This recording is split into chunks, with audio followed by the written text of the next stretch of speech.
Hello everyone and welcome to this session where we are going to discuss the all important AS10.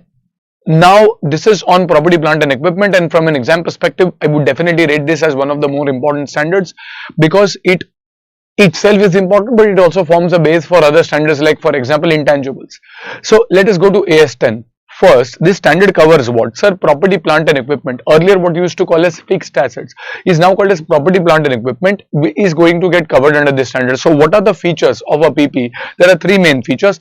First, it has to be tangible, that is you can touch, feel, see in student language, or technically it is something which has physical substance like a land, building, machinery, vehicle, etc.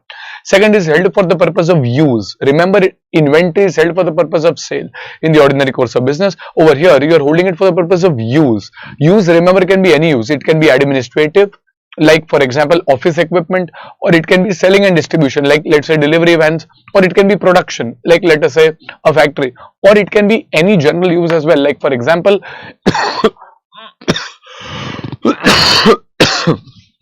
in companies like Google, for their employee welfare they might have Xbox, PlayStation, etc. For their employees, you might have seen some videos or reels over here. Don't get too excited, maybe in your CA articles you will in all likelihood not have that facilities, but nevertheless for Google, Xbox is more like an asset for employee welfare. It is held for use. Use need not necessarily be directly related to revenue. It can be any use, or a painting which is put in the head office of the company. Again, it is held for the purpose of use. So when we look at use, it is general in nature. So over here it can be administrative, selling or distribution, production, employee welfare, whatever. It is should be held for the purpose of use. In fact, if there are certain equipments which are used for pollution control, even that are covered under the AS10 ambit because, well, you are holding it for the purpose of use in the ordinary course of business. So this is the second, in my opinion, the most important criteria for your property, plant and equipment in practice. And lastly, it has to be something which has a life of more than 12 months. So if there is an asset which has a life of less than 12 months, it will not fall under the PPE criteria. So usually all the items that you have heard about, land, building, machinery, usually have a life of more than 12 months. But however, if the life is less than 12 months, it will not go into PPE. Where will it go? We'll have to see. Like for example, you have a section of stores and spares. Like you have nuts, bolts, consumables, etc. They're not necessarily held for the purpose of sale. They will be held for the purpose of consumption or use. However, because they have a life of less than 12 months, it is more appropriate to show them under AS2, that is inventory. On the other hand, there might be spares. From an overly simplified standpoint, when you look at a car, the car has 4 tires which are operational and 5th of spare tire. Now that is tangible, held for the use for the entity as well as having a life of more than 12 months, and hence it meets the PPE criteria. And hence even if it is a tire which is meeting the PPE criteria, assuming it is material, will be covered under AS10. So over here, stores and spares, if where the life is less than 12 months or it is more than 12 months, wherever it is more than 12 months, like in the first case, it goes under PP AS10. If it is less than 12 months, it is inventory, goes under AS2. Okay, so this is the core understanding of what is going to go under PP. A few clarificatory points over here would be there might be certain cases where items are immaterial, like pens or calculators. They might be held for the purpose of use. However, because their value is so small, it might be immaterial and hence they might be expensed out as per AS as well as Companies Act, which permits expensing out non-material items. From a student standpoint, you will always assume every item is material unless the question specifically tells you it is not material. Okay, items which are held for the purpose of sale will be covered under AS2, that is inventory. Here we cover items which are held for the purpose of use, that is under AS10, which are tangible. Now there are scope exclusions. Scope exclusions means something which meets the criteria of PP, however has been specifically excluded from the application of AS10. First is biological assets. Biological assets are basically living assets, assets which have life. It can be living animals, it can be living plants. Now this is livestock, like for that there's a separate accounting guidance, and hence in general AS10 will not apply to livestock. There will be separate accounting guidance which can be referred to later, but it's not relevant from a CA inter perspective per se. However, biological assets like living animals or living plants will generally be, which are used for agricultural purposes, will not be covered under AS10. However, there is one exception to this rule, which is bearer plants. What do you mean by bearer plants? Bearer plants are plants which bear agricultural produce, like a coconut tree which bears coconuts, but it's not agricultural produce itself. Like for example, a bamboo tree is the produce itself, and as a result a bamboo tree is not a bearer plant. it itself is a produce. It does not bear produce. On the other hand, coconut tree, mango tree, apple tree, etc. These are all bearer plants. Like if I look at Tata Consumer or Tata Global Beverages, who have, let us say, these entire tea gardens in Assam or in Kerala, these are bearer plants because they bear the tea leaves, which are, and the plant itself is not the produce. That is one of the criteria. Secondly, what happens if it is a bearer plant? Sir, if it is a bearer plant, then it will be covered under PP criteria, and as a result, a bearer plant should have a life of more than 12 months. Typically, the plants that we discussed, coconut tree, mango tree, apple tree, usually have a life of more than 12 months, and hence they are bearer plants. However, sometimes there might be annual crops, like there is a wheat grain. There is a crop where wheat grain grows. You kind of harvest that crop, and then after the Kharif into the Rabi season, you plant a new plantation. This is not a bearer plant because the life is less than 12 months. Sir, it bears the wheat grains. Perfect. However, if you call it as a bearer plant, it has to have a life of more than 12 months because it has to go into the PP criteria. And hence, bearer plants have two main criteria. First, it should bear produce and not be produce itself. And secondly, the life of the bearer plant should be greater than 12 months, in which case it will be covered under AS10. Otherwise, separate accounting guidance for agricultural assets or biological assets will apply over here. AS10 does not apply to these biological assets. Just for academic completion, remember, human resources are not treated as assets in the first place, let alone biological, PP, intangibles, because human resources are not controlled or owned by the entity. You can own livestock, you can't own human beings, and as a result, in general, human resources are not shown as assets because they can't be owned or controlled, as the case may be. Second is wasting or depleting assets, which are linked to mineral or mining operations like exploratory and evaluatory assets, which is again covered using a separate accounting guidance. So if I am like a British Petroleum who wants to who is spending money to figure out whether it is worth digging a mine over here or not, exploratory and evaluatory expenses, for that there is a separate accounting standard for which guidance is given, and hence AS10 does not apply. So there are two specific cases where it meets, like for Amul, a cow meets the criteria of being tangible, held for use, as well as life of more than 12 months. However, because it is a biological asset used for agricultural activity, not a bearer plant, then it is going to be covered under separate accounting guidance and not under AS10. So basically, there is some discussion regarding biological assets. If there are living plants, you segregate between bearer and other than bearer. If it is bearer, AS10 applies, like the tea gardens for Tata Tea. Other than bearer, AS10 does not apply. For animals, all living animals used for agricultural activities, AS10 does not apply. There is no concept of a bearer animal per se over here. Okay, so we have kind of done through the introduction of what is a PP, what is covered, what is not covered, etc. Then going into the four core parts of the standard. The standard has four main parts. First is initial recognition. At what value should the asset be initially recognized along with the special cases. Second is subsequent expenditure. After initial recognition, if there is any additional expenditure, how should that be accounted? Third is revaluation or cost model, subsequent valuation at each balance sheet date, how should you recognize? And fourth and last being depreciation. So first we'll start with initial recognition. If I were to initially buy a machinery, let us say I import a machinery from Germany, at what value should I initially recognize it? Sir, I will initially recognize it at purchase price minus the applicable trade discount, if any. Remember, generally accepted accounting practices tell you that cash discount will be separately recorded, whereas trade discount will be netted off. So whatever is the purchase price minus the trade discount will be the cost of the asset. However, this asset is in Germany, you have to bring it to India. So there might be certain import duties or taxes that you will have to pay. So if these taxes are non-refundable, non-creditable, then you will add it as a part of your cost. However, if you can claim a credit or a refund for these taxes, they are not cost truly. Like GST, for example, unless it given otherwise is assumed to be creditable. For example, if I were to buy a machine of 100 from India and have an 18 rupees GST which is creditable, I will pay 118. However, for that 18, if I can claim a GST credit, it is not my cost. My journal entry will be asset account debit 100, input GST or GST receivable account debit 18 to, let us say, bank 118, and then when I have to pay the output GST, let's say my output GST is around 30 rupees, then there will be a GST payable of 30, my entry will be GST payable account debit 30 to bank to input GST which I had earlier recorded of 18, and only the remaining 12 will be paid. So this would be your overall treatment. So when you look at initial recognition, the initial recognition over here will include the purchase price less trade discount plus non-refundable or non-creditable taxes. Now there are two other things. First, directly attributable expenses. Like if I am importing the machine from Germany, definitely the purchase price after the trade discount plus the import duties which are non-creditable will be added.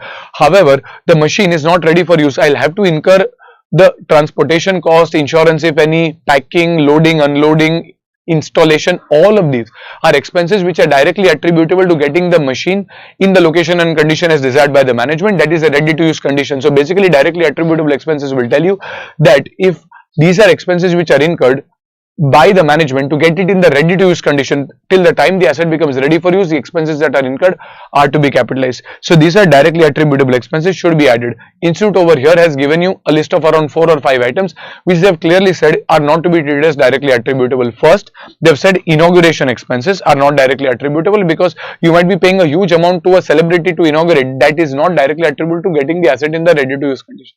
Second, expenses after the asset is ready for use. You might be incurring losses initially after the asset is ready for use till the time the customers fully accept your product. However, we say that that is to be expensed because the asset is ready for use.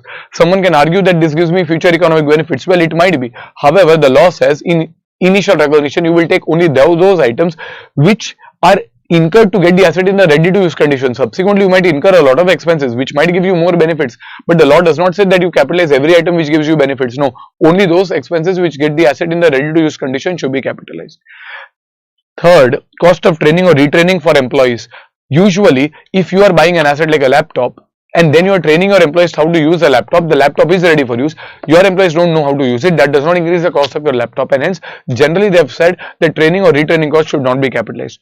And third, that is the third. Fourth is relocation expenses. The word relocation means the asset is already in the location and condition as desired by the management. So if I were to relocate it, then the relocation expenses should not be added because this is after the asset is already ready for use. This is a relocation expense. Apart from this, general administrative and selling and distribution expenses should not be a part of the cost of the asset. Even if you were to construct your own asset, that is self-constructed asset, you will typically take, instead of the purchase price, you are constructing your own assets. So you will take the materials consumed plus the direct labor plus the direct expenses plus the production overheads, maybe fixed or variable, but you will not take the selling and distribution overheads because usually they are not directly attributable to construction. So over here, these are the items that you will take instead of the purchase price. Apart from that, non-refundable, non-creditable taxes. Apart from that, directly attributable expenses, less trade discount if any, should be considered. Now there are two other points, not as important, but nevertheless. First is borrowing cost. You will study a separate accounting standard called as AS 16, which is on borrowing cost, which will tell you that only the borrowing cost which is attributable to a qualifying asset can be capitalized. I'll again repeat, only the borrowing cost which is attributable to a qualifying asset. And a qualifying asset is an asset which necessarily takes a substantial period of time to be ready for its intended use. Like if I were to buy an under construction flat which is going to take 3 years, then if I don't have money to pay to the builder, I take a loan and I'm paying interest on that loan. My cost of the building will include, as a flat buyer, the price that I pay to the builder plus the interest on that amount over the 3-year period after the building is ready. I might pay the builder, but that does not really mean that I've repaid the loan. My loan repayment might happen over the next 5-10 years. The interest may still continue. However, when you study AS 16, this is when you study AS 16, you will learn that for this building, which is a qualifying asset, only interest during the first 3 months when it was getting ready for use can be capitalized.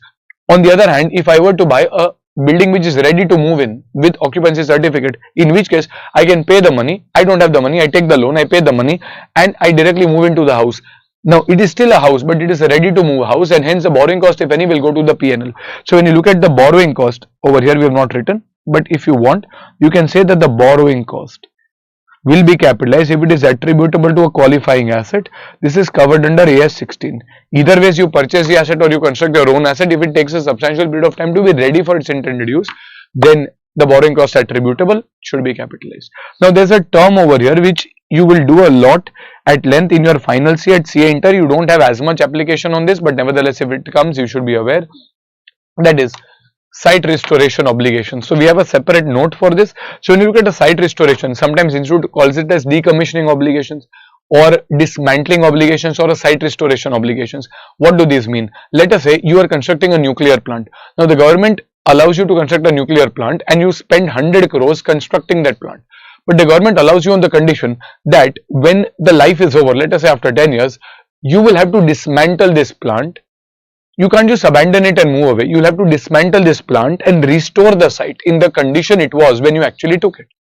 Now, because nuclear energy is quite radioactive and risky, so you agree to that commitment. You say that, okay, I will dismantle this plant because it is located in a locality where people are also staying. I will dismantle it. So what is the true cost of the asset? Well, 100 rupees of construction cost is definitely a part of the cost of the asset. Let's say there is site A where you're constructing at 100, site B also. The construction cost is, let's say, 90 rupees. So one can always argue that site B is cheaper. However, site B has a restoration obligation. Site A does not have a restoration obligation because it is located at a very remote area. So when I look at the true cost of, let us say, site B, how will I calculate the true cost of this asset? The true cost of this asset can be calculated as 90 rupees plus the present value of site restoration obligation. Like, the obligation arises the moment you construct the factory. The moment you construct the factory, you are under an obligation to dismantle it. There is no reason why you have to dismantle it today itself. Some students say, sir, we are going to dismantle after 10 years. But the obligation to dismantle exists today the moment you construct it. It is like saying that when you take a loan, you don't have to repay the loan immediately. But the moment you take the loan, you are under an obligation to repay it. Let's say you repay it after 10 years. In a similar way, it is very much possible that you dismantle it after 10 years. However, the moment you construct it, you are under an obligation. You have no realistic alternative but to dismantle. Even if you decide to leave this place tomorrow, you have to dismantle and go. So the event that gives birth to the dismantling is the construction of the asset, and as a result, the standard says that in your initial cost of the asset, you will definitely include the 90 rupees that you paid to construct the asset. However, over and above that, the present value of site restoration obligations. How will you do present valuation? When you do your FM, or when you do further chapters like leases, etc., we will go into the present value calculation. But for simplicity, let us say you have been told time value, you are aware that 50 rupees is to be incurred in 10th year. Well, time value says that 50 rupees incurred after 10 years are not equal to 50 rupees today. So if I were to find at year 0, that is now the present value, let us say the present value approximately comes to 20 rupees. In which case, you will say that at initial recognition, your cost of the asset will definitely include the purchase price, directly attributable expenses, etc. But it will also include the present value of site restoration, for which you will create a separate provision. We will see in AS 29 how the accounting for the same will also be done in the context of the provisions. So these are obligations to restore the project site to the original condition at the end of their life.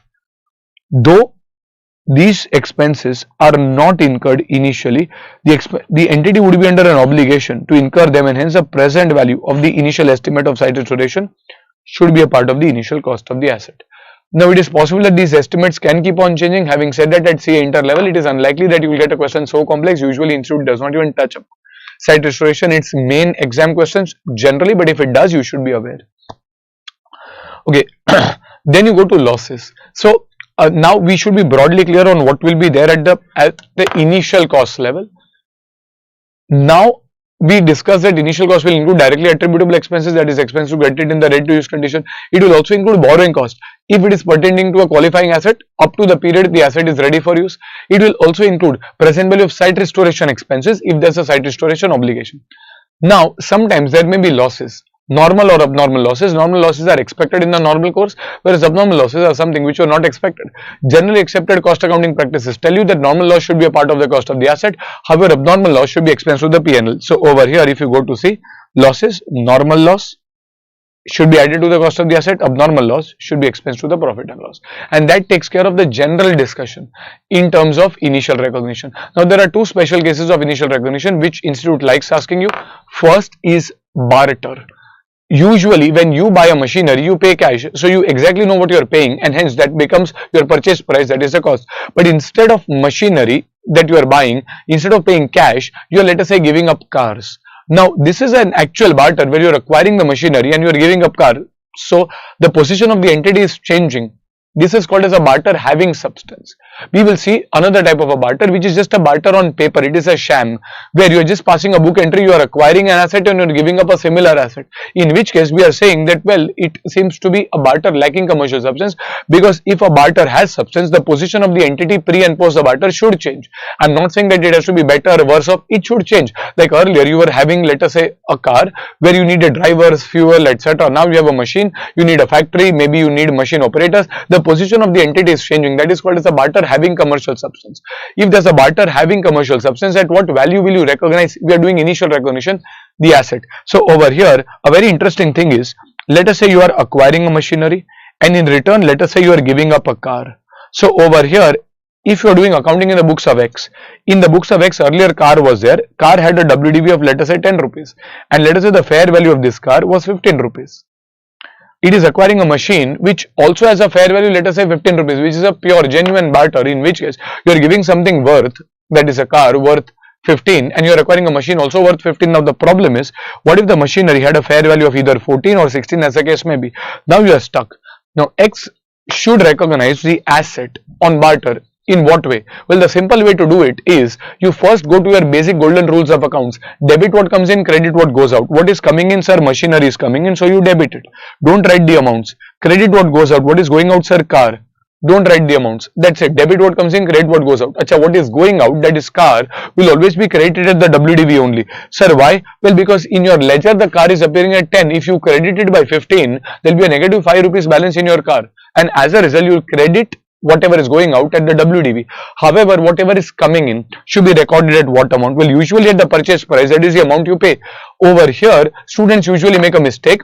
The law says fair value of the asset given up, unless the fair value of the asset received is more reliably determinable. Now, when you see the question, both this 14 and 15 seem to you as equally reliable, and as a result, the problem over here arises. You want to figure out whichever is more reliable. Well, we don't know that, and as a result, you will have to have an hierarchy.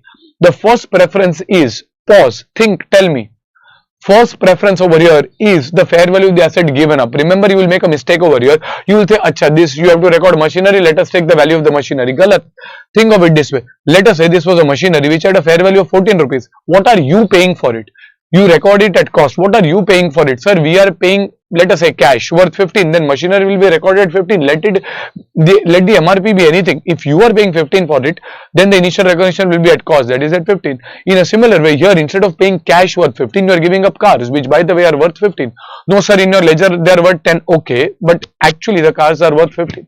And as a result, when we are doing this working, we will say that we will recognize the asset received at cost. But cost is the purchase price that you usually pay in cash. In this case, you are not paying any cash. So how will you recognize this? Well, you are paying in the form of cars. So the fair value of the car is the first preference.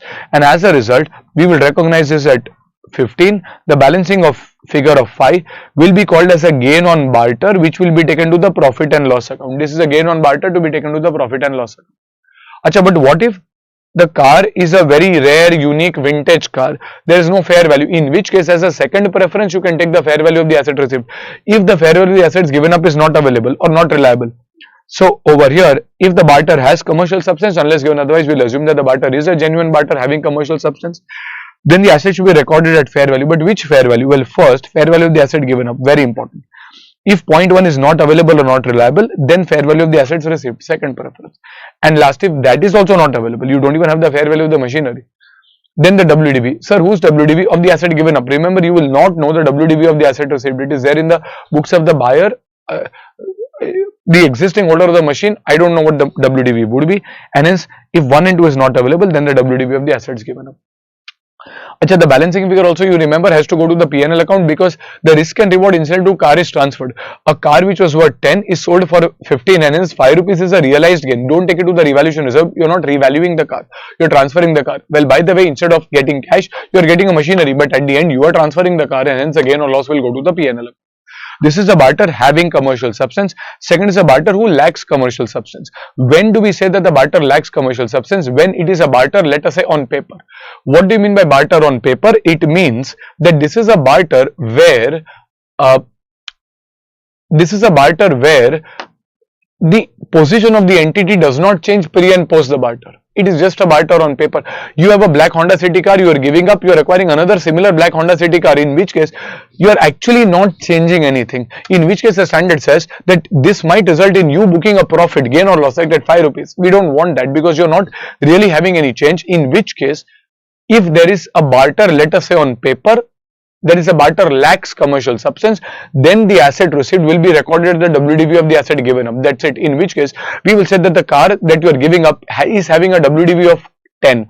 Let the fair value of the car be anything, let the fair value of the machinery be anything. You will pass the entry machinery account debit 10 to car 10. By that, there will be no balancing figure in this transaction. Asset received should be recorded at the WDV of the assets given up. Now, they have explained over here what does commercial substance means. Usually, an asset is supposed to have commercial substance if the position of the entity pre and post the barter changes. If the position remains the same, the transaction lacks commercial substance. Okay. Next is deferred payment. Now, this was not there earlier. However, now they have tried to include the fact that usually when credit is given, it is given for 1 month, 2 months, 3 months, 4 months, etc. Usually, credit period does not extend at or beyond 12 months. If the credit period is extending at or beyond 12 months, there is some hidden interest involved. There is some hidden loan involved. No one gives you credit for 2, 3, 4 months. See, remember, credit is usually interest free. Like if you were to buy milk and there's a milkman who is giving you milk daily, you make the payment at the end of the month. If the milk is costing 80 rupees a liter, you have to pay for 80 rupees a liter. You don't have to pay interest on that because they give you credit which is for a month or so, which is interest free. You tell them I'll pay you money after 2 or 3 years. Do you think they will charge you the same amount? No, they will charge you a different amount. And as a result, the standard over here says sometimes interest is explicitly mentioned. However, sometimes it is not explicitly loud and clearly mentioned that we are charging you interest. Like if I were to buy an AC, that is a PP from Croma, it will cost me 20,000 rupees. However, that is if I make a payment immediately. However, if I was given a 2-year credit, Croma says you will have to pay 24,000. Now, if I take a 2-year credit, on my invoice 24,000 is written. But is the entire 24,000 for the AC? The answer is no. Out of 24,000, 20 is for the AC, the remaining 4 is for time. Maybe roughly 2,000 of interest over the next 2 years. That is attributable to time. So, over here, when you look at a deferred payment would be, well, if the credit period is greater than or equal to 12 months, then we say that we will bring this clause, that is payment beyond normal credit terms. There is a hidden loan or interest. The asset will be recorded at the cash price equivalent. In our Croma example, the asset should be recorded at 20,000. Your entry is PP account debit 20,000 to payables 20,000. Then over the next 2 years, you will record interest, finance cost or interest account debit. Let us say for simplicity 2,000 to payable 2,000, same entry in the next year as well. So your payable becomes 20 plus 2 plus 2, that is 24,000. And then after 2 years, payables account debit to bank. But your PP, remember, continue to be at the cash price equivalent or the present value of the future cash flows, that is at 20,000. Assets should be recorded at the cash price equivalent, that is the present value of the installment payments. But this is to be done only if the payment terms are deferred at or beyond 12 months. If the payment terms are within 12 months, let's say for 2 months, 3 months, like you pass a credit sale entry, debtor account debit to sales, or you pass a credit purchase entry, purchase account debit to creditors, you don't do the present value calculation because you assume that if it is for 1, 2, 3, 4 months, in which case it must be genuine credit unless given otherwise, and hence you do not need to make any separate adjustments for present value. If it is within normal periods, this is normal credit. Assets should be recorded at the agreed invoice value as the case may be. If there is a trade discount, minus a trade discount.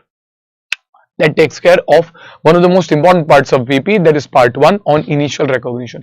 Second is subsequent expenditure. Now you have purchased the asset, a car, a building, whatever it is. Now subsequently you are incurring certain expenditure, like you are incurring expenditure on washing the car or doing some servicing of the car. What do you do with that expenditure? So it will go to the P&L account. Regular repairs, maintenance will go to the P&L account. However, if that expenditure increases the life or increases the efficiency of the asset beyond what is originally assessed, then you can capitalize. Like for example, when you look at a car, you buy a car for 5 lakhs and then later after a few years you install a CNG system. You see a lot of Ola Uber cabs having a CNG system behind for under 50,000. To increase the fuel efficiency beyond what was originally assessed. CNG gives you better fuel efficiency as compared to petrol or diesel. So over here, that cost of the CNG system will be added to the cost of the asset because it increases the efficiency beyond what is originally assessed. So when you look at subsequent expenditure, regular repairs and maintenance will be expensed to P&L. Expenses which are increasing life or efficiency beyond what is originally assessed over here will be capitalized. These two, you can get small cases over here. You have to see whether incurring that expenditure like a renovation, subsequent renovation, does it increase the sales efficiency beyond what is originally assessed? Yes, then the cost can be capitalized, otherwise it goes to the P&L. What is more important over here, in my opinion, is the last part, major replacement, major inspection or major overhaul. When you look at a major replacement, you are replacing a major part.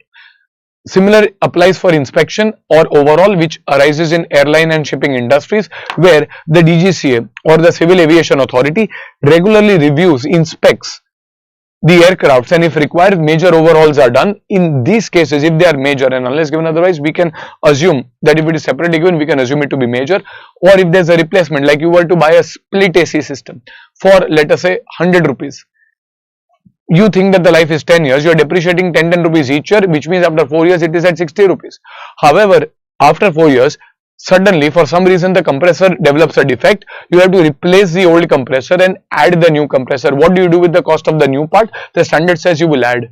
However, it is a replacement, so debit what comes in, new part is coming in, so you will add the cost of the new part, credit what goes out, you will have to credit the WDV attributable to the old part. So the problem is, do you have the WDV of the old part? Well, how will you find the WDV of the old part? You look at the breakup in the supplier's invoice. When you bought the AC for 100, was there a breakup between how much is for the compressor, how much is for the indoor unit? If there is, then you can use that as a base after depreciation for the purpose of finding the WDV. But if it is not there, then you look at the fair value prevailing. Then let us say that is not there.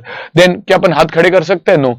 Then the standard says, well, there is an asset worth 10,000. 4,000 is the depreciation over 4 years, so it is at 6,000.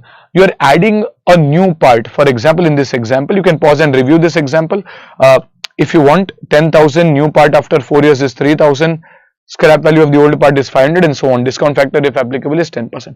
So the standard says that if you are buying a new part, you add the cost of the new part. But then that is over capitalization, but you will have to subtract the WDV of the old part as well. So over here you will add the cost of the new part, 3,000. I don't know the cost of the old part because there is no breakup in the supplier's invoice or fair value is not available, in which case you will take the cost of the new part, that is 3,000, as a proxy. You will say that if the new part is costing 3,000 today, the old part also adjusted for time value or any quality differences should cost you 3,000, but 3,000 is today's price. You will discount it 4 years back because 3,000 is today's price. For example, let us say this is 0.683 for simplicity. Let's say that discounting factor is given, that is 3,000 into 0.683 comes to, let's say, 2049. Within this 10,000, 2049 we can say is attributable to the old part. But did 10,000 get depreciated? Well, yes, and hence as a part of the 10,000 did 2049 also get depreciated? Yes, divided by 10 into 4, that is around 820 of depreciation, and as a result we will say over here that 2049 minus 820 approximately comes to around 1229. This is the WDV of the old part. You will derecognize it, credit the WDV, debit what? Sir, bank. By how much? Let's say 500 is received and balancing figure will be going to loss. Like when the entire asset is sold, you recognize a gain or loss on sale. So if a major part of the asset is sold, still you should recognize a gain or loss on sale, and hence you will pass the entry. You will subtract the WDV by 1229 and get the revised WDV. Bank account debit, loss account debit to PP. Now even if you get 0 rupees on selling, your entry will still be bank account debit 0, loss entire 1229 to, let us say, the asset at 1229. Okay, so this kind of takes care of subsequent expenditure. Summary over here: if an expenditure increases the life or efficiency beyond what is originally assessed, you should always capitalize it. Otherwise, you should ideally take it to the P&L account as regular repairs and maintenance. However, if there's a major replacement, major overhaul or major inspection, you will have to add the cost of the new part or new inspection or new overhaul, and at the same time subtract the WDV of the old part or overhaul or inspection if it is applicable. How do you find the WDV? Well, first preference, breakup in the supplier's invoice. If that is not available, second preference, this is fair value. If that is not available, you take the cost of the new part as a proxy for the old part. If time value adjustments etc. are given, you take that, but that will give you the cost 4 years back, depreciated to find the value today. Best if you do some practice over here. Okay, then you go to the third part of this chapter, which is on subsequent valuation in the balance sheet. Like inventory at each balance sheet date is going to be valued at the lower of cost or NRV. So should fixed assets also be valued at lower of cost or NRV? Answer is no. Why? Because, well, fixed assets are held for the purpose of use, inventory is held for the purpose of sale. So for inventory, you can very well look at the cost or NRV because you intend to sell it. But for fixed assets, you don't intend to sell it, and hence ideally, fixed assets should ideally be valued using the cost model. Cost model means you record it at historical cost minus subtract the accumulated depreciation or accumulated impairment as a case. Maybe you will not compare it to fair value because you don't intend to sell it. So the most common model in practice at least is the cost model. Original cost minus accumulated depreciation, that is the carrying value. However, the standard also gives you a choice that if you want to revalue, you want to show your assets at fair value, you are given that choice. That is, you can adopt what is called as a revaluation model. In practice, very few companies follow the revaluation model, but from an exam perspective, revaluation model is more important because cost model top, foundation, 12th, you are doing the same thing. So if they want to test you on deeper concepts, how will they test you? Well, using the revaluation model principles. So over here, when you're looking at the revaluation model, how do you find the value at each balance sheet date for revaluation model? Well, we will take the fair values. So will we have to revalue each balance sheet date? Standard says no. You can do revaluation at sufficient intervals. Sufficient intervals over here can be defined as annual intervals if your assets have volatile values. However, it can be intervals of 3 to 5 years if your assets are broadly stable values, like furniture items usually have a broadly stable values. However, if you have an item which is linked to, let us say, it's a gold asset made by gold. Well, gold has a very volatile value, then you should do an annual revaluation. So like inventory, you have to do revaluation at each balance sheet date. Here the standard does not force you to do revaluation at each balance sheet date, because inventory you can easily find the value because you're selling it in the ordinary course. However, fixed assets you don't sell in the ordinary course. You'll have to appoint valuers, pay them money, incur some time. So they say if they have volatile values and you want to follow revaluation model, you'll have to do it annually. But if the asset have largely stable values, then you don't need to do it annually. You can do it after every 3 to 5 years. Okay, this is regarding revaluation. When is it to be done? Well, to whom have to revalue? Well, this is an interesting case where you might get a question where an entity has multiple assets. It has some plots of land and it has furniture. It wants to follow revaluation model. So does it have to revalue everything? The standard says no. It has to necessarily revalue all items within a class of PP. What does a class of PP mean? Assets having a similar nature and end use. So for example, if I have 10 plots of land, usually these are, let us say, assume these are commercial land. All of them have a similar nature. I have 100 units of chairs, tables. They have broadly similar nature. So I would say furniture is a separate class, commercial land is a separate class. I might decide to apply revaluation model to the 10 plots of land. However, I can decide to follow cost model very well to the furniture items. So it is not necessary that if you are revaluing one asset, every asset across the company has to be revalued. No, every asset in the company pertaining to that same class of PP should be revalued. So I can't selectively revalue only 4 commercial plots out of the 10 commercial plots. However, a class of PP means items having a similar nature and end use. It is very much possible that out of the 10 plots of land, 4 are agricultural, 6 are commercial. I decide to revalue the 6 commercial plots of land which have a different nature and end use as compared to the 4 agricultural plots of land. So I can very well take the agricultural 4 plots using the cost model, whereas the commercial 6 plots using the revaluation model. Remember, you should have an asset, all assets within the same class should follow the same valuation model. Assets within the same class should follow the same valuation model. So it is, if a question comes and says that I am revaluing buildings but I am not revaluing furniture, that is fine. But selectively, if the buildings are of the same type, if I can't revalue 2 of the buildings and not revalue the other 3 of the buildings, let us.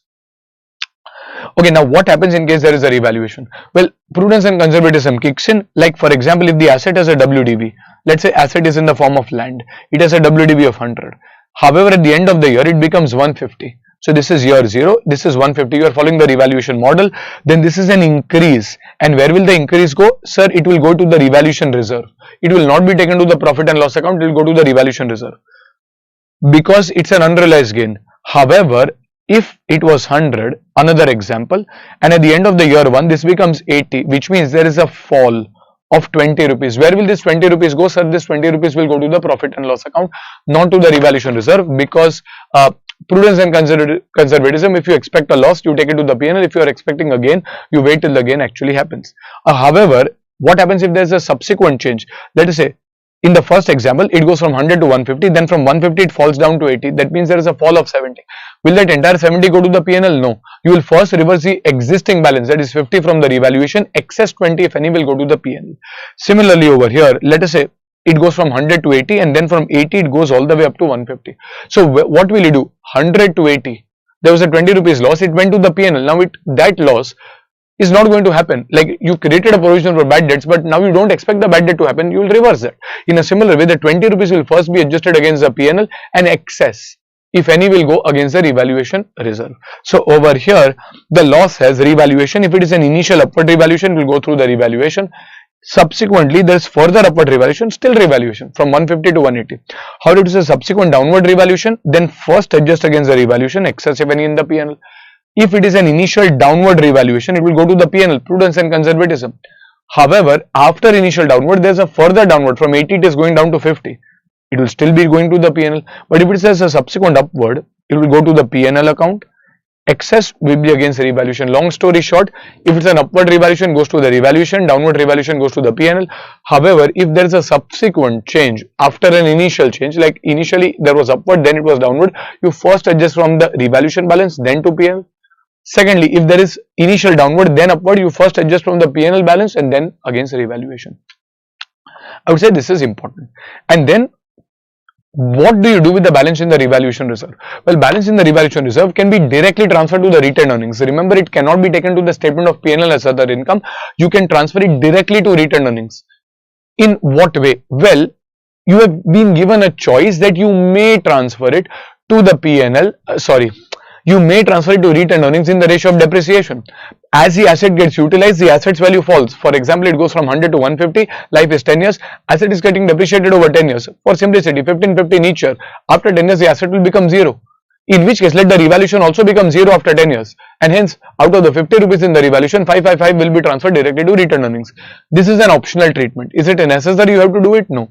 Sir, what if I don't want to do it? Then at the time of ultimate extinguishment or sale of the asset, you will have to transfer whatever is the balance in the revaluation reserve to the retained earnings. If there's an asset which has a 50 rupees revaluation balance and then it is sold the very next day. Now, if the asset itself is not there, revaluation reserve balance on that asset cannot continue to appear. And hence the revaluation reserve balance has to go directly to the retained earnings. So at the time of sale, you will transfer the balance, if any, attributable to that asset in the revaluation reserve. Or you can transfer to over the life of the PP in the ratio of depreciation. This is optional. And the last part in case of a revaluation treatment is what happens if you are following the gross block and the net block, that is accumulated depreciation, also in student language called as provision for depreciation method under AS 10. So let us say the gross block of your asset is 100 rupees and let us say the accumulated depreciation over so many years is 60 rupees, which means the 100 minus 60, 40 is the WDV, but the fair value of this asset is, let us say, 60 rupees, which means is the fair value going up? Yes. By how much? 20. So you will credit, it is going up, the revaluation reserve. What will you debit? Well, there are two accounts in your books now. One is the asset at original cost, that is 100, one is the accumulated depreciation, that is at 60. So at what value will you adjust? Well, there are two methods that the standard permits. Either you will proportionately adjust both, that is you will say 40 moves to 60, 100 will move to how much? 60 will move to how much? So 100 will become 150. So that is an increase of PP by 50. PP account debit 50. Accumulated depreciation increases by, let us say, 30. To accumulated depreciation 30, this will become, let's say, 150. This will become, let's say, 90 proportionately. And hence, you will pass the entry PP account debit 50 to revaluation reserve 20 to accumulated depreciation 30.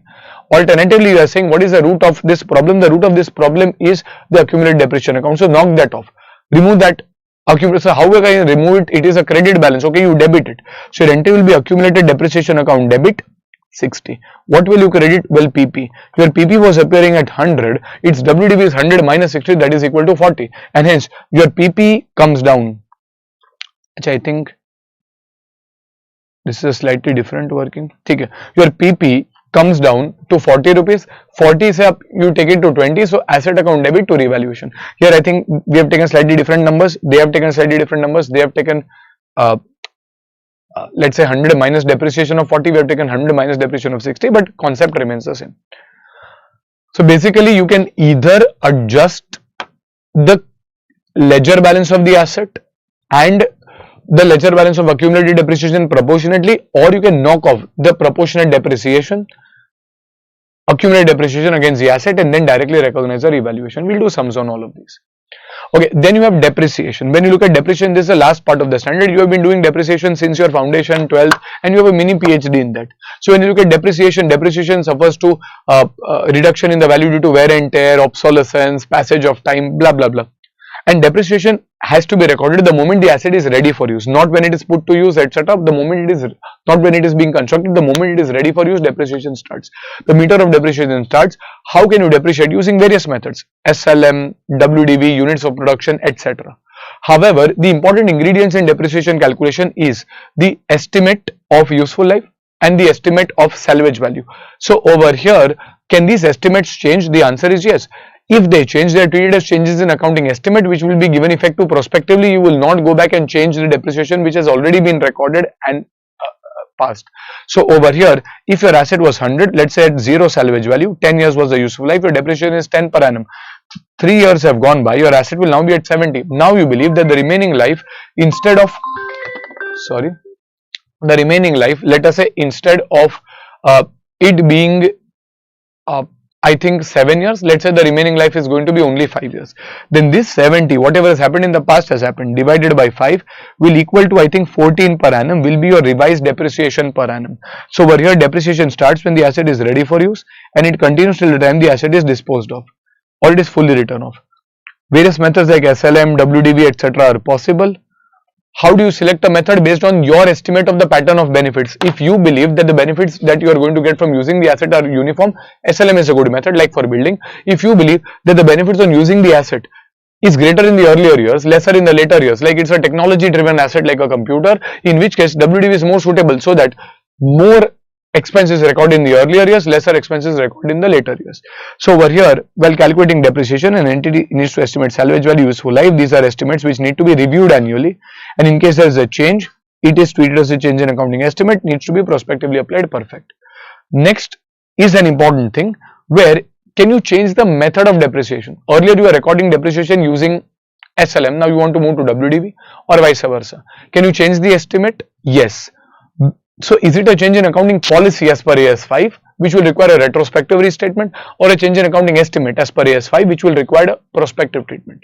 We'll discuss AS5. So over here, when you look at change in the method of depreciation, how did you select the method of depreciation? Based on your estimate of the pattern of benefits. If you estimated that a computer is going to give you more benefits in the earlier years and less benefits in later years, you selected WDV. However, after using 1 or 2 years as a CA article or a CA firm, you realize that for you, the level of technology inside the computer does not matter. You have to do a few basic functions of Excel, and that can be done irrespective of the technology. So you believe that the pattern of benefits that I get from this laptop is a uniform pattern, and hence you want to move from WDV to SLM, in which case the method of depreciation change is a change in your estimate of the pattern of benefits, and hence the standard tells you it's a change in accounting estimate. A lot of students believe that this is a change in accounting policy, because when you go to inventories, a change from FIFO to weighted average is a change in accounting policy. Why? We will discuss that over there. However, you think, method of inventory valuation changes accounting policy, so method of depreciation also no. Method of depreciation is not a change in accounting policy. AS10 very clearly tells you that it is a change in accounting estimate, which means it has to be prospectively applied. Like you had a laptop of 100, 20% was the depreciation, minus 20, this becomes 80, another 20% depreciation, this was 16, and hence you are at 64. Now, let us say you believe from the third year onwards that you don't want to do WDV, you want to do SLM. Okay, then from SLM I will not change the depreciation already recorded in the past. I will take 64 as a base, estimate the remaining useful life. Let's say the remaining useful life is 8 years. 64 by 8, that is equal to 8 per annum, will be my revised depreciation. This is a change in accounting estimate, not a change in accounting policy. Okay, and the last part, there's a component method of depreciation, which means that if an asset has major components which have a life which is different from the life of the parent asset, in which case you have to componentize and record depreciation separately. Like for example, if you were to buy a furnished flat versus an unfurnished flat, an unfurnished flat is costing you 300, a furnished flat is costing you 330. The extra 30 is attributable to furniture. Now this furniture is a major component in that 330 bill, and this furniture has a life of 10 years, whereas your property has a life of 50 years, in which case you will componentize. You will say that this asset has major components, that is 300 for the building which has a 50-year life, and 30 for the furniture which only has a 10-year life, and as a result this is 6 plus, I think this is 3, and hence 9 rupees will be your total depreciation instead of depreciating the entire 330. By 50 years, I will componentize it and depreciate based on the life of the components. If they are having a, see, you will have to do componentization only if the asset has components. Like a car has 1000 components, but usually when you look at, let us say, an engine, the life of the engine is the same as the life of the car, so there's no point componentizing. So you will componentize if the asset has components whose life is different from the life of the asset. And these components are major. Like a car might have a tire is a different life than the life of the car, but the tire is a very minor component. On a 20 lakh car, the tire might be 5,000 rupees, and hence the standard requires that you do componentization in practice only if the components are major. From a student standpoint, if nothing is going, we'll assume that the components are major, and second, those components need to have a life which is different from the life of the asset. So this is major components having a life which is different from the remainder of the asset. Okay, this is regarding component method. Remember, in terms of disclosure, fixed assets have to be disclosed usually along with non-current assets in the balance sheet, property, plant and equipment. However, in case you are now holding fixed assets for sale, you have retired it from use, you now want to hold it for sale, then if you expect the sale to be consummated within a 12-month period, you can show them within the current asset section as well. Depends on the type of the transaction and data given. However, within the notes to accounts in the balance sheet, you will have to give a detailed disclosure of fixed assets in the form of the original cost of the asset, accumulated depreciation, closing, if disclosures are asked. Usually institute does not really ask you as many disclosures, and hence this kind of takes care of your concept base in detail for your AS10. We will now proceed on to the questions that we need to address for AS10, and if there is any extra adjustment we will do that as well. So let us go to AS10, the questions over here.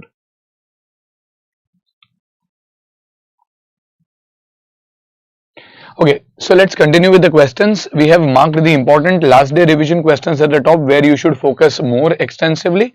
Having said that, we'll quickly discuss all the questions with a special emphasis on these questions over here. So let us review question number 1. Now, entity A is a supermarket chain renovating one of its major stores. The store will have more space for promotion and renovation and will include a restaurant. So there are some renovation happening, that is a subsequent expenditure. Management is preparing the budgets for the year after the store reopens, which includes a cost of remodeling and an expectation of a 15% increase in sales. Now this is the crux of this question, resulting from store renovation. So does these renovations improve the efficiency beyond what is originally assessed? The answer is yes. State whether the remodeling cost will be capitalized or not. The answer is yes, it will be capitalized because it increases the efficiency beyond what is originally assessed, and hence it should be capitalized. Next, you have question 2 and 3, which are on subsequent expenditure, which is in the form of major replacement or inspection or overhaul, in which case you will capitalize the cost of the new part and subtract the WDV, let us say, of the old part. Now, what if you are unable to determine the breakup for the WDV of the old part? In which case, can we just wash our hands off? The answer is no. In that case, we will first try to look at the supplier's invoice. If that is not available, then the fair value. If that is also not available, then we look at the cost of the new part as a proxy. So over here it's a generic question which says what happens if the cost of the previous part or inspection was not identified. In the transaction when the item was acquired or constructed, we will still have to find the WDV based on the cost of the new part as a proxy for the same. 3. Will your answer in the above question if it is not practicable for an enterprise to determine the carrying value of the replaced part? If it is not practicable, then you will take the cost of the new part, make time and value adjustments, etc. if required, find the WDV based on that, and that will be taken as a WDV of the old part. So over here you can say that the cost of the new part will be taken as a proxy for determining the cost of the old part. Not very important from an exam perspective, these questions. Now when you look at question number 4, this is based on directly attributable expenses, where we remember that among other things the relocation cost cannot be capitalized along with the cost of the asset. It is one of these items which are specifically excluded. Entity has an existing freehold factory which it intends to knock down and redevelop. During the redevelopment period, company will move the production facilities to another temporary site, and the following incremental cost will be incurred. This is incremental cost when you move the factory, that is relocation. Setup cost of 5 lakhs to install the machinery, rent of 15 lakhs and removal cost of 3 lakhs to transport the machinery from the old location to the temporary location. Can these costs be capitalized into the cost of the building? So your total cost over here, whether it is setting up, renting the new premise or removing, these are all linked to relocation, and hence the entire 23 lakhs will be expensed to the profit and loss account, and no part of this can be capitalized. Okay, next is question number 5. Neon Enterprise operates a major chain of restaurants located in different cities. Like Domino's, for example, it has acquired a new restaurant located in Chandigarh. But the new restaurant requires significant renovation expenditure, because if you are Domino's, you want to have a similar layout, and hence you need some expenditure. Management expects that the renovation will last for 3 months, during which period the restaurant will be closed. So what do you guys think? What is going to happen to this cost? Management has prepared the following budget. Salaries of staff engaged in the operation of the restaurant before its opening. So these are not the staff which are engaged in the construction. These are probably staff which are linked to the operation, like for example the chefs, the waiters, etc. For those 3 months you are still paying them salary. However, that cost is not directly attributable to constructing or renovating the restaurant, and hence this will be taken to the P&L, cannot be capitalized. Construction and remodeling of the restaurant, yes, this will be capitalized. Explain the treatment of these expenditures as per AS 10. So we will say that 7.5 lakhs will go to the P&L, whereas the 30 lakhs will be capitalized. Next, you go to question number 6. Over here, we are taught that you will start depreciating the asset once the asset is ready for use, and the capitalization will stop once the asset is ready for use. And ready for use is when the asset is available for use. There need not be a commercial or a formal launch. If we have started using the asset, in which case we will say that the expenditure incurred beyond that will not be capitalized. Now, an amusement park has a soft opening to the public, but basically it's an opening. To trial run its attractions, tickets are sold at a 50% discount during this period. Like Jio sold SIM cards free of cost. So it is not necessary that if it is merely at a discount, there is no launch. Jio launched its services and gave connections free.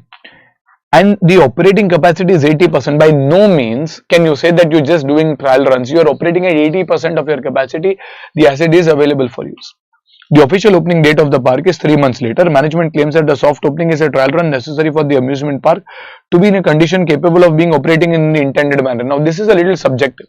Now, one can always say that, well, if it is a trial run, then you will capitalize the cost incurred during the trial run. However, if the trial run is operating at 80% of the capacity and it is open to the public in general, I'm not selectively just inviting a few people to try this, it is open to public in general, in which case the asset is ready for use, at least as per the institute solution.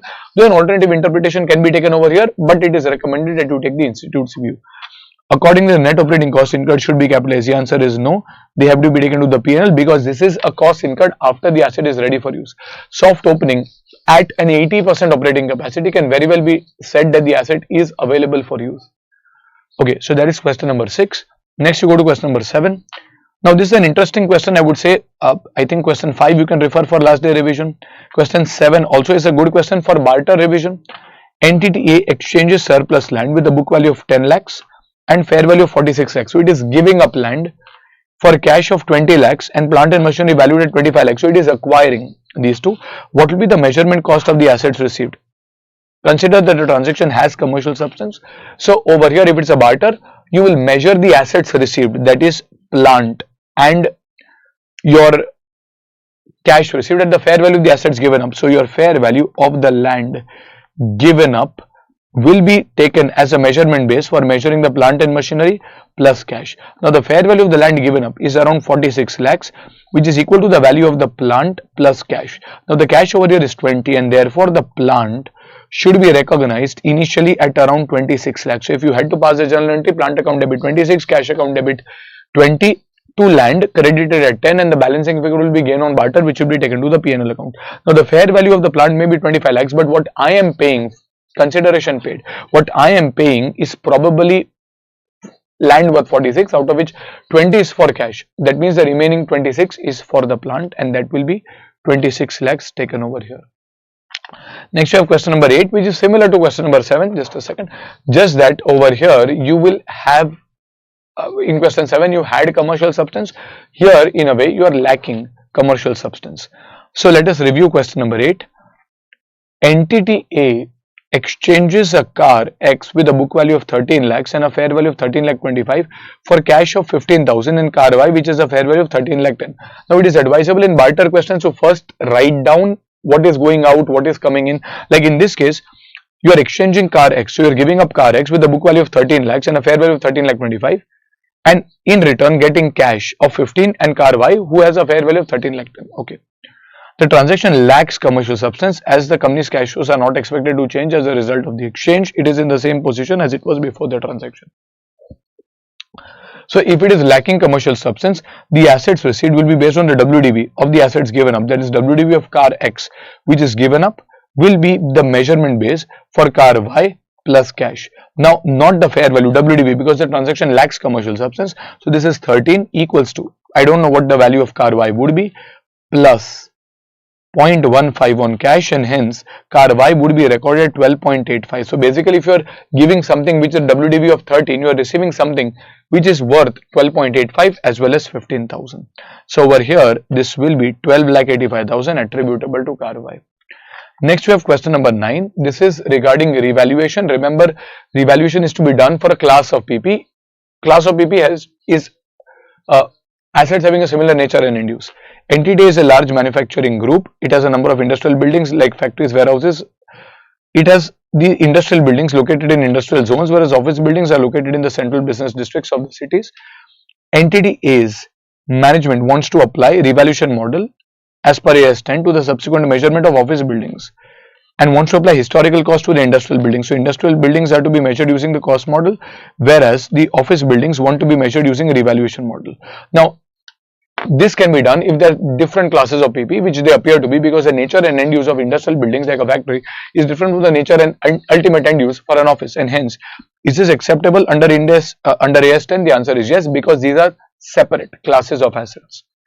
Okay, next you have question number 10. Entity A has a policy of not providing depreciation on PP capitalized in the year until the following year, but provides a full year's depreciation in the year of disposal of the asset. Is it acceptable? Not at all. Remember, depreciation starts the moment the asset is ready for use. Even if it is ready for use on 15th of March, there will be depreciation for the half a month. And if it is sold, even if it is sold on 15th April, there will be depreciation only for half a month when it is being used. You provide the entire years of depreciation in the year of sale, that is not correct. No depreciation in the year of purchase, again that is not correct, and hence this is not something which will be permitted. So this is not acceptable. Question number 11. A purchased an asset on 1st January 13 for 1 lakhs and the asset has an estimated life of 10 years with a residual value of nil. So depreciation per year is 10,000. On 1st January 17, that is 4 years later, directors reviewed the estimated life and decided that the asset will be useful for a further 4 years from 1st January 17. So basically on 1st January 17, 4 years later, your WDV will be 60. That is 1 lakh minus 10,000 into 4 for 4 years of depreciation, that is 60,000 to be depreciated over the remaining 4 years, and hence the revised depreciation will be 15,000 per annum. Calculate the amount of depreciation if the company charges on SLM basis. So this is 15,000 per annum. Next you have question number 12, where entity B constructs a machine for its own use. Construction is completed on 1st November, but the company does not begin using till 1st March. Comment on depreciation. Well, it will start from 1st of November 16. The moment it is ready for use, the date when it is actually put to use is not relevant. The moment it is ready for use, that is the relevant date. Then you have question number 13. A company costing 10 lakhs. A property costing 10 lakhs is bought in 16. It is estimated the total physical life is 50 years. However, the company considers that it will sell the property in 20 years, which means the useful life for us is 20 years. Depreciation will be over 20 years. The estimated residual value in 20 years time based on 2016 prices are 10 lakhs and 9 lakhs. Amount of depreciation in the first case, your original cost is 10 minus salvage value is also 10 divided by 20, answer is 0. In the second case, 10 minus 9 upon 20. So this will probably come to 5,000 per annum. Okay, a similar question as a small subpart has also come in the main exams. We will do it in some time. This is 5,000, this is nil. Question 14. B manufactures industrial chemicals and uses blending machines in the production process. Okay, here you are trying to gauge the method of depreciation, which is the appropriate method. That should be based on the pattern of benefits that are expected. So the output of the blending machines is consistent from year to year and they can be used for different products. So your output, that is the benefits that you are going to get from the machine, are uniform in each of the years. So SLM seems to be a good method. However, the maintenance cost increases from year to year and a new generation of machines with significant improvements will be available every 5 years. Maintenance cost is going up, but remember, maintenance cost is not treated as benefits. Your method of depreciation is based on the pattern of benefits, which is the output, and hence in this case, the appropriate method should be SLM. The ratio of the maintenance, etc. is not relevant. The ratio of benefits that you are likely to get is relevant, which is the output, which is consistent, which is uniform year to year, and hence SLM would be a good method. A slightly tricky case, I would say. Then is question number 15. Entity A carried plant and machinery in its books at 2 lakhs. These were destroyed by fire. So, हमें थोड़ा दुख हुआ. If they are destroyed by fire, what happens? Loss. This loss will be recorded in the P&L immediately. The assets were insured as new for old and were replaced by the insurance company with new machines costing 20 lakhs. The machines were acquired by the insurance company and the company did not receive 20 lakhs as cash compensation. So, state how entity A should account for the same. So, can I say that 2 lakhs is a loss? 20 lakhs is what I am getting, that is maybe the gain, and hence net 18 is to be recorded? Answer is no. You will have to record 2 lakhs as a loss on the date when the fire happened. When you put up the insurance claim, it is a contingent asset as per AS 29 and hence you will merely disclose if it is probable. However, once the assets is actually received, then you can record a gain on the date when it is virtually certain that your insurance company is going to give you this 20 lakhs. You cannot net off and show the net 18 over here. Then we have question number 16. I would say this is easy but also important for last day revision because it looks at component method which you might not have done earlier. Remember, if an asset has major components whose lives are different from the life of the asset, you have to depreciate based on the life of the components over here. In 1617, an entity acquired a new building with a useful life of 50 years for 90 lakhs. The entity decides to calculate depreciation per annum using the straight line method. It has identified the following components with no residual value as follows. So land 20 lakhs is a cost, life is infinite, well there will be zero depreciation because life is indefinite. Roof 10 lakhs divided by 25 will come to I think 40,000 per annum. Lifts is 5 lakhs divided by 20 comes to I think 25,000 per annum. Then you go to fixtures, 5 lakhs divided by 10, maybe 50,000 per annum, and for the remainder of the building, let us say 1 lakh per annum. So if I total this up, this is 2,15,000 of depreciation using the componentization method. Next you go to question number 17. Preet Limited is installing a new plant at its production facility. It has incurred the following cost. Cost of the plant as per supplied invoice, definitely taken. Plus initial delivery and handling cost, definitely taken. Cost of site preparation directly attributable should be taken. Consultant's fee on advice for acquisition of the asset. If it is linked to acquisition, it should be taken. Interest charges paid to supplier for plant for deferred credit. Interest charges. Remember, interest charges are covered by AS 16 and you will capitalize the interest cost only if it is a qualifying asset which is taking a substantial period of time. Here it seems you are just purchasing the plant and installing it into your facility. It does not appear that you are taking a substantial period of time, and hence if you assume that this plant is not taking a substantial period of time, then you may not capitalize this 4 lakhs. Estimated dismantling cost to be incurred after 7 years. Remember, you should add the present value of site restoration expenses. If present value is given, you will take the discounting. If it is not given, which most questions it is not, then you will add whatever is the available information, that is 6 lakhs.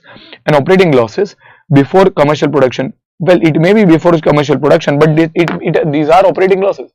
You might have done a soft launch and you might be operating the asset before, let us say, a full-fledged commercial launch, but the fact that these are losses linked to operation, they will not be capitalized. If it was expenses during construction, you can capitalize it, but these are operating losses, which means they are linked to operation and not linked to construction, should not be capitalized. So other than these two items, everything else you will take, and that will give you the total initial cost, which is around 86 lakhs.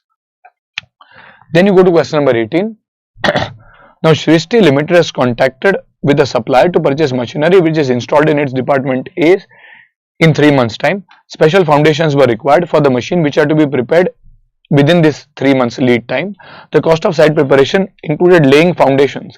Well, this will be capitalized, yes, because this is site preparation. Next, these activities were supervised by a technician during the entire period who is employed for this purpose at 45,000 per month. This is a 3-month period and hence 45,000 into 3 again should be capitalized. Now comes the tricky part. The technician services were given by department B to department A and they billed a service at 49,500 per month after charging a 10% profit. So that is 45,000 plus 10%. But that 4,500 is paid by department A to department B. That is intercompany, and as a result your true cost will be still 45,000 that you are paying to the outsider into 3.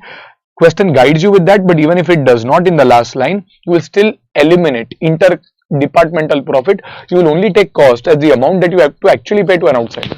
49,500 is paid, out of which 4,500 is paid from one department to another department. That is not a cost for the company as a whole. You are trying to figure out how much is the asset to be recorded for the company as a whole.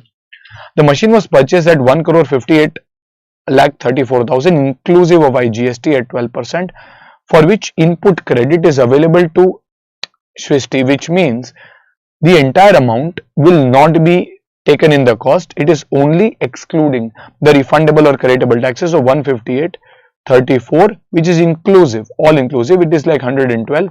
Then 100 is how much? That will be taken as a part of the cost. Further, 55,770 transportation costs were incurred to bring the machine to the factory site, and an architect was appointed at 30,000 to supervise the machinery installation. So even these costs should be capitalized, 55,000 as well as 30,000, because they are directly attributable. Ascertain the amount at which the machinery should be capitalized as per AS 10, considering that IGST credit is availed and internally booked profit should be eliminated. Even if it is not given, you will eliminate. So this is 158.34,000 divided by 112 into 100 comes to around 1 crore 41 lakh 37,500. To this you will add 141,870 for setup cost, 1,35,000 for technician's fees, you will mark this as important. 55,000 for transportation cost and 30,000 as architect fee, and that gives you the answer. Question number 19 is a simple question. So what do you have to do with reference to AS 10? Classify the above items under either purchase price, directly attributable cost, or cost not included in determining the carrying value. First, cost of testing, whether the asset is functioning properly after deducting the net proceeds of sale. So over here, these are testing costs, which are for testing whether the asset is ready for use. This is treated as directly attributable expenses, and hence it will be capitalized. Cost of conducting business in a new location or with a new class of customers, including staff training. This is a cost which is not included in the cost. It is not directly attributable. Any cost directly attributable to bring the asset to the location and condition necessary for it to be capable in a manner which is intended to be operating by the management. This is the classic definition of a directly attributable expenses, should be included.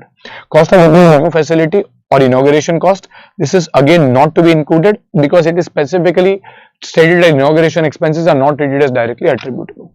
And purchase price, including import duties and non-refundable taxes after deducting trade discount, this will be included as purchase price. So basically point 1 and point 3 are directly attributable. Point 5 is linked to purchase price, and point 2 and 4 are costs which are not included in the carrying amount. Okay. Next you go to question number 20. Now this is a slightly tricky question. It is a case based question. Over here, what is happening is ABC is setting up a new refinery outside the city limits. Let's say it takes 100 crores to construct the refinery.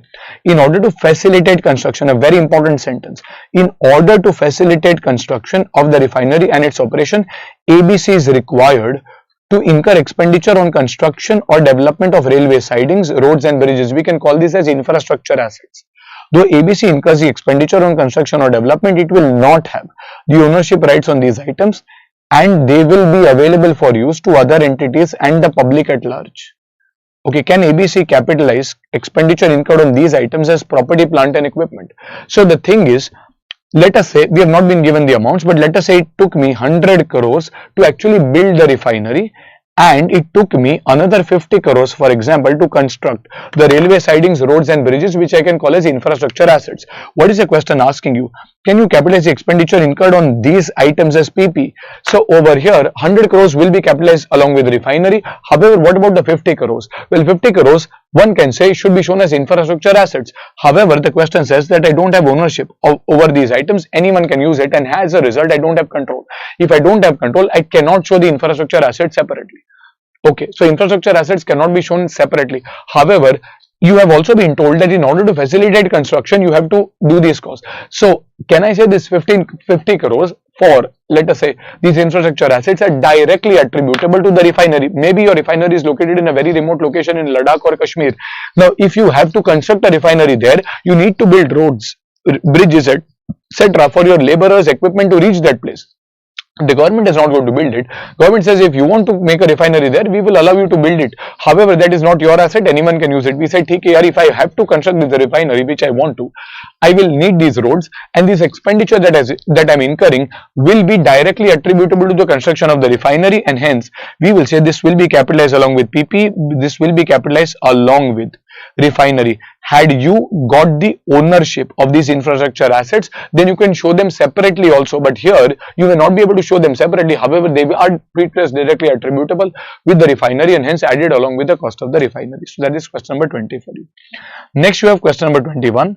A is incurring the following cost. Determine if the cost can be added to the invoice price and included in the initial recognition of the cost of the PP. Import duty is paid, yes, assuming it is non-creditable. Shipping cost and cost of road transportable, yes, is directly attributable. Insurance for the shipping, remember this is not fire insurance once the asset has arrived, it is insurance for transportation, is directly attributable, should be added. Inauguration cost, the answer is no, because this is not directly attributable. Professional fees by the consulting engineer for overseeing the installation process. So this is basically installation expenses, should be added as directly attributable. Cost of advertisement and promotional expenses, no, it is sales and distribution, will be taken to P&L. Admin and general overheads, again no, will be taken to the P&L. And cost of site preparation, yes, this will be added. Very basic question. Question number 22. It's an exam question, quite scoring, I would say, easy one. You can put this as important from a revision perspective because it has come in an exam as well. He had the following assets. Calculate the depreciation for the year ended 31st March 2020 for each of the asset as per AS10. Machinery is purchased for 10 lakhs on 1st April 15 with a residual value after useful life of 5 years based on 2015 prices is 10 lakhs. Now 5 years from April 15 is 16, 17, 18, 19, 20. You are asked to find the depreciation for the year 1920 and hence this asset is being used in the year 1920. So if I sit to calculate the depreciation, the original cost of the asset is 10 minus the salvage value which is also 10 and hence the depreciation over here is 0. Land for 50 lakhs. Remember land is not depreciable and hence the depreciation for land is 0. A machinery is constructed for 5 lakhs for own use with a useful life of 10 years. Construction is completed on 1st April 19 but the company does not begin using it till 31st March 2020. So the day when it is ready for use, that is 1st April 19, that is the start of the year, is the relevant date. So 5 lakhs divided by 10 and this will come to, let us say, 50,000 per annum will be your depreciation. Machinery purchased on 1st April 17 for 50,000 with a useful life of 5 years and residual value is nil. On 1st April 19, management decided to use this asset for 2 years only. Okay, so over here, we purchase this machinery on 1st April 17 with a useful life of 5 years and hence the depreciation per annum would be 10,000 per annum during the year 17-18 as well as 18-19. On 1st April 19, the WDV over here would be 30,000, that is 50 minus 10 minus 10. And management decided to use this asset for further 2 years only and hence the depreciation during the current year will be 15,000. So as you can see, nil, nil, 15 in the last case, 15 in the current case. Okay, next you go to question number 23. This is on major replacements where you capitalize the cost of the new part and subtract the WDV, if any, on the old part. Important, I would again put this for last day revision. RS has acquired a heavy plant with a cost of 2 crores. The estimated life is 10 years, which means I can say 20 lakhs per annum will be the depreciation. At the end of the second year, that is 2 years later, maybe 20 and 20, 40 lakhs would be the depreciation. The asset is appearing at 1 crore 60. One of the major components, that is a boiler, becomes obsolete, which was acquired at a price of 50 lakhs. So this 50 lakhs must be a part of this 2 crores. So over here, this boiler is obsolete and it requires replacement as further maintenance is uneconomical. The remainder of the plant is perfect and is expected to last for the next 8 years. The cost of the new boiler is 60 lakhs. So this is a major replacement. You will add the cost of the new boiler and subtract the WDV of the older boiler. Can the cost of the new boiler be recognized as an asset? The answer is yes, along with the asset. And if so, what will be the carrying value of the plant at the end of the second year? So at the end of the second year, if I go to see, your plant will be worth 1 crore 60. After 2 years of depreciation, 1 crore 60, to which you will add, let's say I do this in lakhs, to which you will add 60 lakhs, which is attributable to the new boiler, minus you will subtract the WDV attributable to the old boiler, which is 50, which was a part of 200. Now if 200 gets depreciated, 50 also gets depreciated along with that, and hence this would be what? I think probably 40, and hence I would have, I think, 180. That is right. Over here I will add the cost of the new part because it's a major replacement. Debit what comes in, so you add it. Credit what goes out, you will reduce. But at what value? Well, ideally I look at the breakup in the suppliers invoice, which by the way is available. If it was not available, I would have taken the cost of the new part, that is 60, maybe time value adjusted as a proxy for this, and then done the depreciation workings. Here I clearly have 50 lakhs, which is the breakup. As per the supplier's invoice, 50 lakhs was a part of 2 crores. 2 crores gets depreciated over 2 years, and consequently 1 crore 60 has a depreciated value of this 50 lakhs. So you will find that when 2 crore gets depreciated, the 50 lakhs also automatically gets depreciated, and as a result over here you will be left with 40 lakhs and you will subtract that 40 lakhs from your asset value to get 1 crore 80. Next we have question 24. This is like a foundation type of a question which has come in the exam, where again you have to calculate depreciation, book values, gain or loss on sale of a regular asset which is being sold. So in the books of Topmaker Limited, carrying amount of the plant and machinery on 1st April 2022 is 56 lakh 30. On scrutiny, it was found that a purchase of machinery worth 21 lakh 12 was included in purchase of goods on 1st June. Ideally, it is a purchase of machinery and hence it should be added. On 30th June, the company disposes a machine with a book value of 9 lakh 60 as on 1st April 2022 for 8 lakh 25 in part exchange of a new machine costing 15 lakh 65. So you are debiting the new machine which is coming in, crediting the old machine which is going out on 30th June, which must be at the WDV. All of that we need to find. The company charges 10% depreciation on a written down value method on plant and machinery. You are required to find the depreciation to be charged in the P&L, that is for the year. Book value of plant and machinery as on 31st March, that is at the end of the date, and profit and loss on exchange of the plant and machinery. So if I were to kind of go through this, let us say I would look at the original machinery which I have. However, out of this some machinery is sold. So we will say excluding, let us say machinery sold. Then you will say that let's say some machinery is purchased on 1st June. I will take that. Some machinery is sold on 30th June. I will remove that. And in exchange, a new machinery is also purchased on 30th June. I will take that. So basically, if I go to see on 1st April, there can be possible additions as well. But on 1st April, there was no machinery purchased on 1st June. There was no machinery purchased over here. However, there was a machinery worth 9,60,000 which was ultimately going to get sold. And other than that, you had total machinery which is worth 56,30,000. So 56,30,000 minus 9,60,000, whatever you get, 56.3 minus 9,60,000 comes to 46,70,000 of original machinery which remains with you for the entire year. 9,60,000 remains with you only for 3 months. But new machinery is purchased, I think, at 21,12,000 on 1st June and 15,65,000 on 30th June. Okay, next you will charge depreciation. Now depreciation over here will be for the entire 12 months. Depreciation over here will be for 10 months. From 1st June to 31st March. Depreciation over here will only be for 3 months because I sold the asset, and depreciation here will be for 9 months because I purchased this on 30th June. So basically at the rate of 10%, this will be 4,67,000.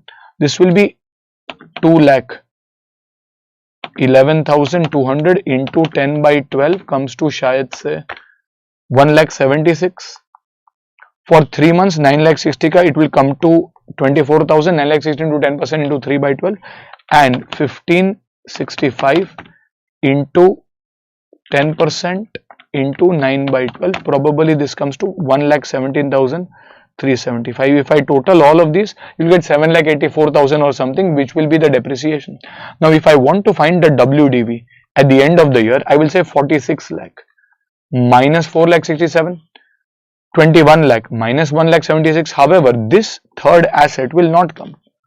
And last May 1,565 minus 117,375. So if I go to see the solution over here, 4670 minus 467, 9,60,000 minus 24, but it will not come because the asset is sold.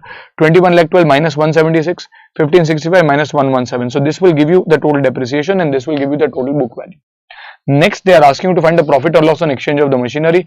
On exchange of the machinery, you are getting something worth 8,25,000 as it is agreed over here for something which is a WDV of 9.6 minus 0.24 ka depreciation. So 9.6 minus 0.24 comes to 9,36,000.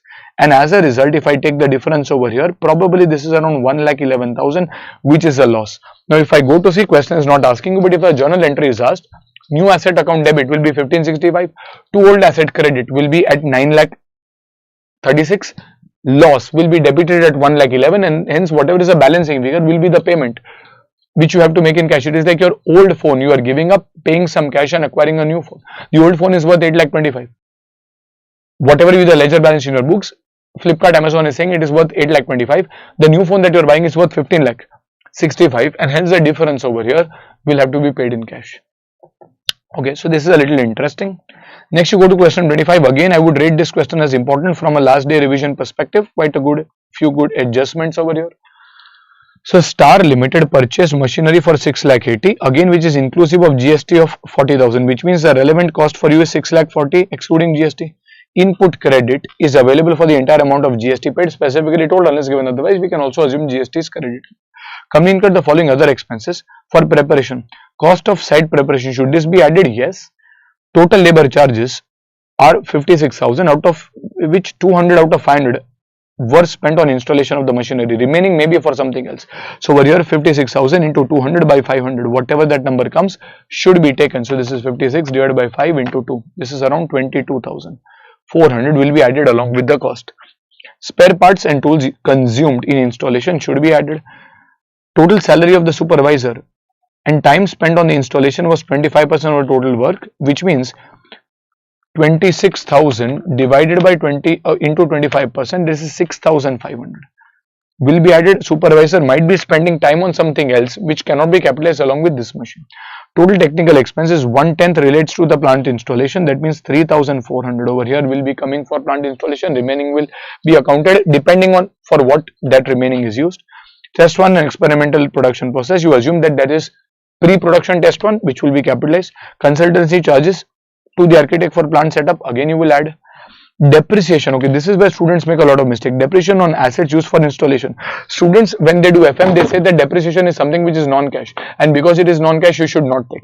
Well, remember, you're not doing FM, you're doing accounts, and when you're doing accounts, your cost will be all cost, whether it is cash or non-cash. So what is this depreciation? It is like saying that if you were constructing a building and you are taking cranes on rent for that construction, then the rent that you pay for the cranes for constructing the building is directly attributable and hence ideally should be capitalized. However, if you own the cranes, then you don't pay any rent. However, those cranes get depreciated and hence the depreciation on those cranes which are used for the purpose of construction of the building should be capitalized along with the cost of the building. This is similar to that, and hence should it be capitalized? The answer is yes. Has institute also done that? Yes. The machinery was ready for use on 15th of June but was used from 1st February. The relevant date for you is 15 June. Due to this delay, further expenses of 8,900 were incurred, but these are incurred after the asset is ready for use and hence cannot be capitalized. Calculate the value at which the plant should be capitalized in the books of Star.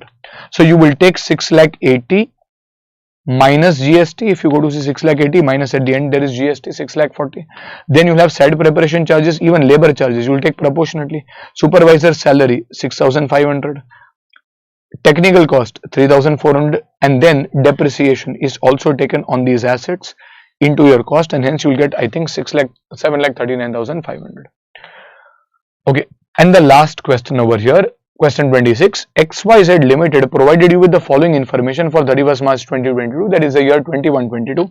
The carrying amount of the property at the end of the year is 2,16,000, that is cost of 2,50,000 and accumulated depreciation of 34. So the WDV is 2,16,000. On this date, the property was revalued and was deemed to have a fair value of 1,90,000. So basically, it's a downward revaluation.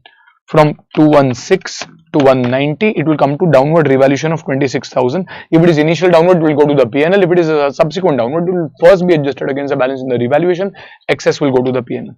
The balance in the revaluation surplus arising from a previous revaluation was 20,000, which means out of the 26,000, 20,000 will be adjusted against the revaluation. The excess 6,000 will go to the PNL. You are required to calculate the revaluation loss as per AS 10 and give its treatment in the books of accounts. The revaluation loss is 26, out of which 20 will be adjusted against the revaluation reserve and the remaining 6 will be taken against the PNL. Next, an asset that originally costed 76,000 and accumulated depreciation of 62,000, which means the WDV was 14, was disposed of during the year for 4,000 cash, which means there is a loss of 10,000, that is 14 and 4 ka difference, which will be taken to the PNL if there is no existing balance in the revaluation. You are required to explain how the disposal should be accounted for in the finance statements. Well, the loss of 10,000 should be charged to the profit and loss, and you look at the net revaluation loss to the PNL, total revaluation loss of 26, out of which 20,000 is adjusted against the revaluation. So this kind of takes care of the problems also which are there in AS 10 along with all the concepts. I hope again this has been helpful. I'll see you soon with another standard. Till then, study well and keep preparing well. Good luck for your preparations.